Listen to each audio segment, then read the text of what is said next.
les députés ont eu la main lourde en commission, jeudi, à l'occasion de l'examen du projet de loi simplification. Sur la base d'amendements déposés par la droite et le Rassemblement national, ils ont supprimé les zones à faibles émissions, ZFE. Depuis le 1er janvier 2025, les métropoles de plus de 150 000 habitants, qui ne respectent pas certains seuils d'émissions de particules fines, ont l'obligation de mettre en place des zones au sein desquelles la circulation des véhicules les plus polluants est restreinte. Une quarantaine de territoires sont concernés à travers l'Hexagone, mais la mise en œuvre du dispositif suscite une importante grogne chez les élus, en particulier dans les villes où il n'existe pas de solution alternative à la voiture individuelle.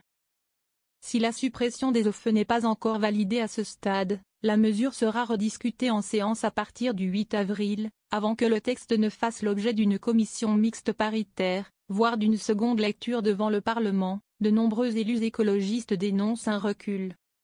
Les écologistes ne sont pas anti-voiture, ils sont anti-pollution, a voulu recadrer ce vendredi, au micro de l'émission Parlement Hebdo sur Public Sénat et LCP, la sénatrice écologiste Mélanie Vogel. Les ZFE ont été mises en place parce que la France a été condamnée pour non-respect de la directive qualité de l'air, du fait d'une pollution trop importante aux particules fines dans les grandes métropoles principalement due aux voitures, thermiques mais pas seulement.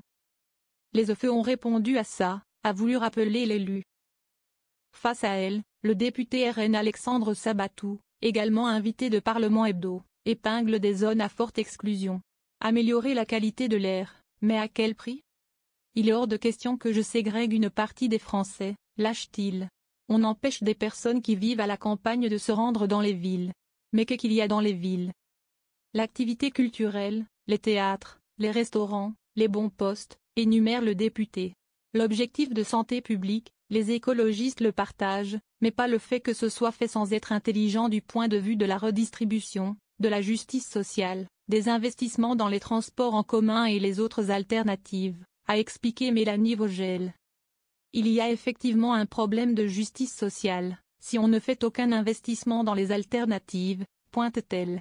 Ainsi, elle reconnaît que les personnes les plus vulnérables, qui vivent en périphérie et qui ont souvent les voitures les plus vieilles, se retrouvent pénalisées.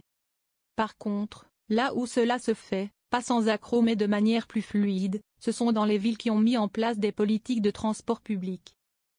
J'ai des gens dans ma circonscription, le 10 du mois ils ont du mal à remplir leur frigo. Allez leur expliquer qu'ils vont devoir mettre 100 € dans les transports en commun, pour se rendre en ville, s'est agacé Alexandre Sabatou. Ils payent déjà beaucoup plus de 100 € avec leur essence, lui a rétorqué Mélanie Vogel.